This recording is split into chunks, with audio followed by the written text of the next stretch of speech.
Hello guys, welcome to my YouTube channel. Karam എന്ന സിനിമയുടെ review ആണിത്. ഇത് ഒരു കംപ്ലീറ്റ്ലി സ്പോയിലർ ഫ്രീ വീഡിയോ ആണ്. ഒരു സ്പോയിലറും പറയത്തില്ല. ധൈര്യമായിട്ട് ഫുള്ള് കാണാം. കരം എന്ന സിനിമ ഡയറക്റ്റ് ചെയ്തത് വിനീത് ശ്രീനിവാസനാണ്. ഈ സിനിമ എഴുതിയത് നോബൽ ബാബു തോമസ്. ഇദ്ദേഹം തന്നെയാണ് സിനിമയിലെ നായകനും പിന്നെ പ്രൊഡ്യൂസർ. അതാരാ നിങ്ങൾക്ക് അറിയില്ല, അതാരെങ്കിലും ആവട്ടെ, അത് പിന്നെ ഈ പടത്തിന്റെ മ്യൂസിക് ഡയറക്ടർ ഷാൻ റഹ്മാൻ.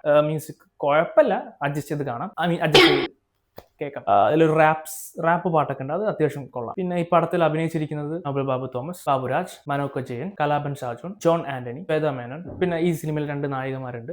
ഒന്ന് സാറയായിട്ട് അഭിനയിച്ചിട്ടും പിന്നെ ഒന്ന് താരയായിട്ട് അഭിനയിച്ചിട്ടും. രണ്ടാളും നന്നായിട്ട് അഭിനയിച്ചു. പിന്നെ സെന്റർ ഓഫ് ദ അട്രാക്ഷൻ എല്ലാവർക്കും അറിയുന്ന പോലെ നമ്മുടെ കേരള ബ്ലാസ്റ്റേഴ്സിന്റെ എസ് കോച്ച് ഇവാൻ, ഇദ്ദേഹമാണ് സിനിമയിലെ വില്ലൻ. അത് നമുക്ക് ട്രെയിലർ കാണുമ്പോൾ തന്നെ മനസ്സിലാവും. അദ്ദേഹത്തിന്റെ ഭാഗം അല്ലെങ്കിൽ അദ്ദേഹത്തിന്റെ റോൾ അദ്ദേഹം 100% നീതി പുലർത്തി എന്നാണ് എനിക്ക് പറയാനുള്ളത്. കിട്ടിലനായിട്ട് അഭിനയിച്ചിട്ടുണ്ട്. അദ്ദേഹം വന്നു, അദ്ദേഹത്തിന്റെ റോൾ കൃത്യമായി ചെയ്തു, അദ്ദേഹം പോയി. സിനിമയിൽ ഏറ്റവും ഇഷ്ടപ്പെട്ട രണ്ട് കഥാപാത്രമാണ്. ഒന്ന് ബാബുരാജിന്റെ കഥാപാത്രം, നമ്മൾ നന്നായിട്ട് ചിരിപ്പിക്കുന്ന ഒരു കഥാപാത്രമായിട്ടാണ് ഇതിൽ വന്നത്. എനിക്ക് സ്ട്രിക്ട്ലി എനിക്ക് അതിലെ കോമഡീസ് എല്ലാം വർക്കൗട്ട് ആയിട്ടുണ്ട്. പിന്നെ കലാപൻ ഷാജു കിട്ടിലനായിട്ട് അഭിനയിച്ചിട്ടുണ്ട്. പിന്നെ ഈ സിനിമയെ കുറിച്ച് പറയുകയാണെങ്കിൽ ടിപ്പിക്കൽ വിനീത് ശ്രീനിവാസന്റെ ഒരു പടമായിട്ട് തോന്നിയിട്ടില്ല. കാരണം ഇതിൽ ചെന്നൈ ഇല്ല, തൈർസാത്ത് ഇല്ല.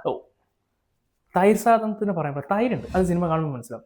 തൈര് വിട്ടൊരു കളിയില്ല അണ്ണന്, അതെന്തിലാണ്.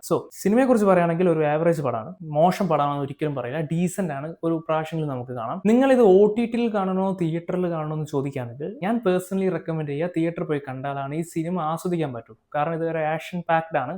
വലിയ ആക്ഷൻ ഒന്നല്ല, പക്ഷേ എങ്കിൽ OTT കാണുമ്പോൾ ഈ തിയേറ്റർ കണ്ടന്റ് ഒരു സുഖം കിട്ടത്തില്ല. എല്ലാവരും ദയവ് ചെയ്ത് തിയേറ്റർ തന്നെ പോയി കാണണമെന്ന് ഞാൻ പറയുന്നു. എൻ്റെ ഒപ്പീനിയൻ ആണ്. ഇത് വൺ ടൈം വാച്ചബിൾ മൂവിയാണ്, കുഴപ്പമില്ല, തിരക്കേടില്ല, നല്ല പടമാണ്. Thank you guys.